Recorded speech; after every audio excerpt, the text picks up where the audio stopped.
there, it's Lisa again with Geekvengers TV. Today we're at Wizard World Comic Con 2012 in beautiful Austin, Texas. Today I'll be speaking with some awesome, fabulous geek girls. So come on with me and let's go find them.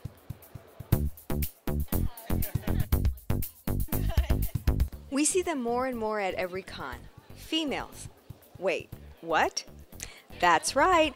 Girls, women, chicks, babes, ladies. Whatever you call us, there are definitely more of the fairer sex attending shows than ever before. And not just the scantily clad attention seekers that are usually present. We wanted to find out who some of these lovely ladies were, and why they think the tide is turning in geek culture.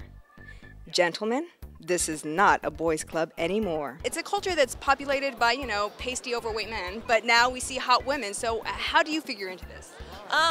I've definitely seen an influx in women going to conventions, and I think it's becoming more and more acceptable now, especially in men's eyes, for women to be there as well. Our friends and Geekvengers members from Nerd Alert Designs were there and shared some of their insights and their opinions.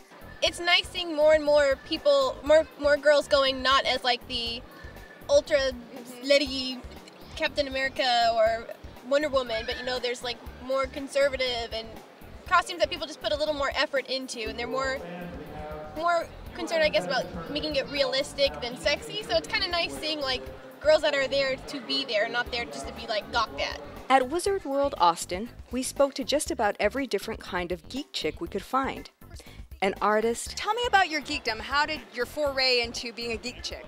I started being a geek chick when I was in high school. I loved comic books. A publisher. So how long have you been a geek girl? A geek girl? Oh, probably since I was like a teenager, reading all those X-Men comic books, having a little bit of fun, spending my allowance, going to the local comic book shop. Now I decided to grow up and make comic books, so I co-own Big Dog Inc. So now I'm putting out my own books, so it's kind of cool. A fangirl. Oh my god, anime? Anime is so awesome. A blogger. I do have a geek blog. It's called Nerdery and Lifery. I like to draw cartoons. I'm a big Disney and, Jim Henson fan, so I like to doodle a lot.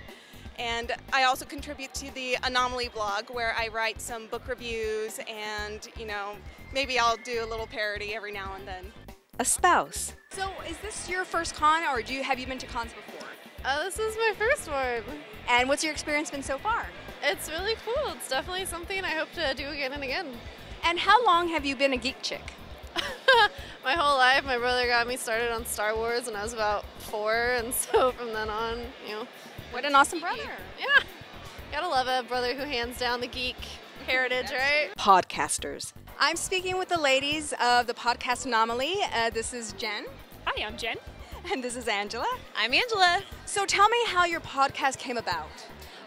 Basically, we worked together, and we found out, like the first day I started at work, that we were both very geeky, and we were having all our geeky conversations while at work, and we thought, why not record them and share them with the world? So that's how we started out about, almost 7 years ago? Something like that? Yeah. 2006? That's right. And Angela, when did your geekdom begin? Have you always been a geek? Very, very early. I don't really remember not being one. I tell the story on the show that I kind of remember being in 4th grade, and while other girls were kind of thinking about makeup and stuff, I was with the Boy Scouts talking about amazing stories, but I still wore makeup and liked those things, and so that's why we kind of came up with the Anomaly, because we are still feminine, we're still girls, but we like a lot of things that boys usually like, and that's why we're anomalies. All were proud to let their geek flags fly, but that wasn't always the case. Many hid their nerdiness for years. I was always a geek, but I was always in the closet until I met Angela, and then she's like a geek bomb. I've been out since 2008. It was my first episode of Doctor Who, Season 3's Gridlock. Nice. I fell in love with David Tennant, and I've been, putting myself out there as much as I can. What changed? It's becoming more socially acceptable to be a nerd, so you don't have to be like a closet nerd anymore. You can be open about it and be like, like yesterday I was Rogue, and it was just like, it's okay to do that now. Comics weren't popular when I was in high school like they are now. They weren't mainstream, so I was very much a closet artist. Haven't come out until this year. We learned that it's not that big a deal to be a geek girl today, which was not always the case. We also learned that the female favorites aren't so different from the guys. I'm really big into like the fantasy novels, like Wheel of Time, Robert Jordan, Tolkien fan. Absolutely, I love Tolkien. So I also do the whole comic books, collect X-Men, ElfQuest, so a little bit of everything. I'm a real big campy movie girl. Anything made before, 1970s, a few after, but black and white creatures with extra body parts or things that crawl. It's my love. I've been playing video games. I've been doing a whole bunch of stuff since I was 3. I love Star Trek. I was kind of raised on Star Trek and Star Wars, and I'm an admitted My Little Pony fan. Of course, anything Joss Whedon does, we are fans of. So we always like to joke that Joss Whedon is the patron saint of Anomaly. I'm also a huge gaming geek. I like PC gaming. I've even done MMOs,